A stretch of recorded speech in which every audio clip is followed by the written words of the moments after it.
مرحبا مرحبا مرحبا مرحبا مرحبا مرحبا مرحبا مرحبا.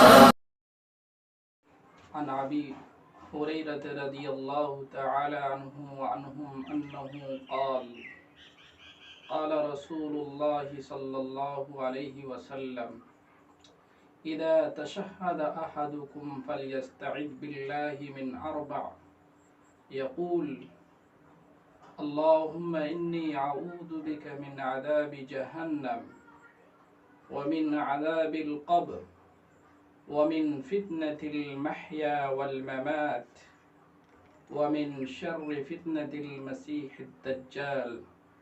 رواہ الشیخان. محترم حضرات، سامعین و ناظرین، فتنہ دجال سے متعلق یہ چوتھی قسط ہے. اس سے پچھلی قسط میں یہ بات آ چکی ہے کہ آقا مدنی صلی اللہ علیہ وسلم صحابہ کے جس محفل میں بھی فتنہ دجال کا تذکرہ فرمایا کرتے تھے، وہاں موجود صحابہ پر خوف طاری ہو جایا کرتا تھا، وہ رونے لگتے تھے. لیکن آج کیا وجہ ہے کہ مسلمان اس کے بارے میں ذرہ برابر فکر ہی نہیں کرتے؟ شاید اس کی وجہ یہ ہے کہ آج مسلمان اس فتنے کو اس معنی میں سمجھنے کی کوشش نہیں کرتے جس معنی میں اللہ کے حبیب صلی اللہ علیہ وسلم نے سمجھایا ہے. اگر آج کا مسلمان یہ حدیث سنتا ہے کہ دجال کے پاس کھانے کا پہاڑ ہوگا، پانی کی نہر ہوگی، تو وہ اس حال میں سنتا ہے کہ اس کا پیٹ بھرا ہوا ہوتا ہے، اس کو پانی کی کوئی طلب نہیں ہوتی، لہذا وہ دجال والے حالات کو بھی اپنے بھرے پیٹ اور تر گلے والی صورتحال پر ہی قیاس کرتا ہے. حالانکہ یہ بالکل ہی یہ منظر نہیں ہوگا، بلکہ وہاں حالت یہ ہوگی کہ دنوں سے نہیں بلکہ ہفتوں سے روٹی کا ایک ٹکڑا بھی دیکھنے کو ملا نہیں ہوگا. بھوک نے بڑوں بڑوں کو نڈھال کر دیا ہوگا، پیاس کی شدت سے زبان باہر نکلی ہوئی ہوگی.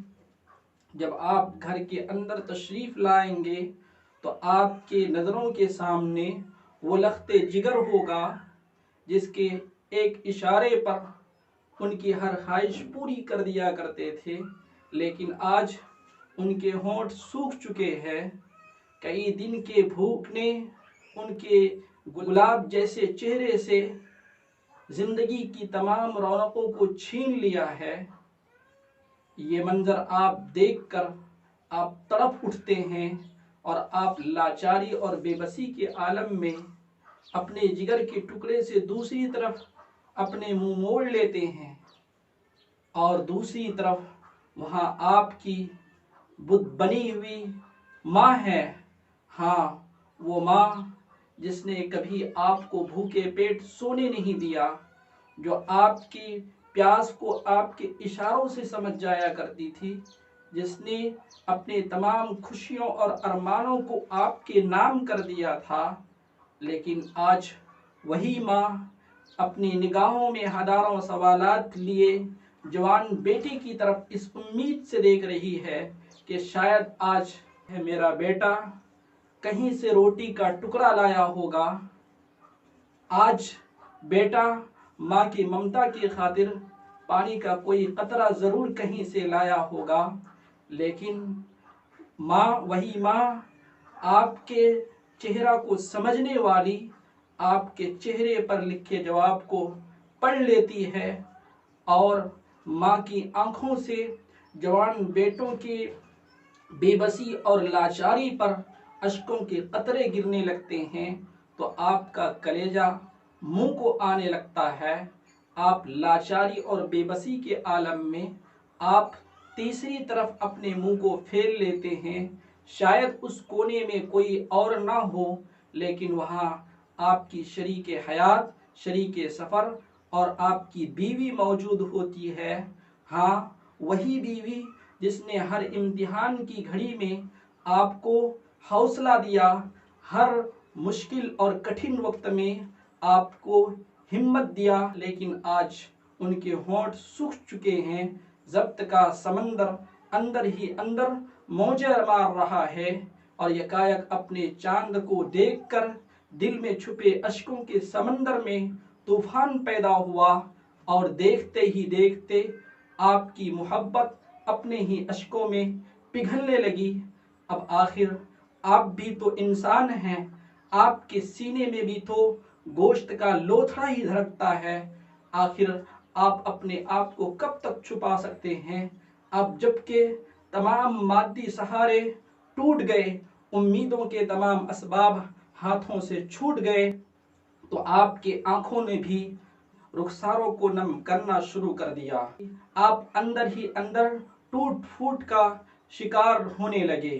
ایسے حالات میں، ایسے مشکل وقت میں باہر سے کھانے کی آواز اور پانی کی آواز سنائی دیتی ہے، تو آپ اور آپ کے پیارے گھر سے باہر نکلتے ہیں تو سامنے دیکھ کر یوں محسوس ہوتا ہے کہ اب مشکل کی گھڑی ٹل گئی، انسانوں کے اس جنگل میں کوئی مسیحا آ پہنچا۔ آنے والا مسیحا اعلان کرتا ہے کہ بھوک و پیاس کے مارے ہوئے لوگوں، یہ لذیذ اور خوشبودار کھانا اور یہ ٹھنڈا اور میٹھا پانی تمہارے لیے ہے۔ جیسے ہی آپ یہ سنتے ہیں تو یوں محسوس ہوتا ہے کہ آدھی زندگی یوں ہی لوٹ آئی۔ آنے والا مسیحا پھر یہ اعلان کرتا ہے کہ لوگوں، یہ ساری کی ساری چیزیں تمہارے ہی لیے ہے، لیکن تم اس بات کا صرف اعتراف کر لو کہ ان چیزوں کا مالک میں ہوں۔ اس بات اور اس حقیقت کو تم تسلیم کر لو کہ یہ ساری چیزیں میرے اختیار میں ہیں، ان چیزوں کا بنانے والا میں ہوں۔ آپ کا اور آپ کے پیارے بچوں کا بڑھتے ہوئے قدم تھوڑی دیر کے لیے رک جاتا ہے، اور آپ اپنے اندر تھوڑا سوچنے لگتے ہیں، غور کرنے لگتے ہیں۔ تبھی کہتے ہیں دل کے اندر سے یہ آواز آتی ہے کہ لگتا ہے کہ یہ آواز کوئی جانا پہچانا ہے۔ آنے والا مسیحا کوئی اور نہیں بلکہ یہ دجال ہے۔ ہم نے مولانا صاحب سے کسی تقریر میں، امام صاحب کے خطبوں میں یہ سنا تھا کہ اس طریقے سے دجال تمہارے گاؤں اور محلوں اور سماج میں اور شہروں میں آئے گا، تمہارے ایمان کو خریدنے کے لیے، تمہارے ایمان کو دل سے نکالنے کے لیے۔ جبھی کہتے ہیں یہ اندر سے ماں کی چیخیں سنائی دیتی ہے، بچے کی رونے کی آوازیں تیز ہونے لگتی ہے۔ آپ جب گھر کے اندر جاتے ہیں تو کیا دیکھتے ہیں کہ آپ کا لخت جگر، آپ کا جگر کا ٹکڑا موت و حیات کے درمیان لٹک رہا ہے کہ اگر اس کو پانی کا ایک قطرہ مل جائے تو وہ بچھڑنے سے بچ سکتا ہے، آپ کا بیٹا مرنے سے بچ سکتا ہے۔ آپ سوچئے یہ کتنا خطرناک فتنہ ہے، کتنا سنگین فتنہ ہے۔ ایک طرف بیوی اور ماں اور بچے کی محبتیں ہیں تو دوسری طرف ایک سوال کا جواب ہے۔ ایک طرف خوشیوں بھرا گھر ہے تو دوسری طرف ماتم کدا ہے۔ گویا کہ ایک طرف آگ ہے تو دوسری طرف خوبصورت باغات ہے۔ ذرا سوچئے اور ذہن کے بند دریچوں کو ذرا کھول کر غور کیجئے، اندر جھانک کر سوچئے کہ کیا معاملہ اتنا ہی آسان ہے جتنا ہم اور آپ سمجھ رہے ہیں؟ یقیناً نہیں، یقیناً نہیں۔ یہ فتنہ تاریخ انسانی کا سب سے بھیانک فتنہ ہے، سب سے خطرناک فتنہ ہے، سب سے المناک فتنہ ہے۔ یہی وجہ ہے کہ اللہ کے حبیب صلی اللہ علیہ وسلم اپنے صحابہ کرام رضوان اللہ اجمعین کو نماز کے اندر تشہد سے فراغت کے بعد اس بات کی تاکید کر رہے ہیں کہ فتنہ دجال سے تم اللہ کی پناہ مانگا کرو۔ اللہ کے حبیب صلی اللہ علیہ وسلم نے فرمایا اذا تشہد احدکم فلیستعذ باللہ من اربع، یقول کہ جب تم تشہد سے فارغ ہو جاؤ تو اللہ کی 4 چیزوں سے پناہ مانگو۔ نمبر 1،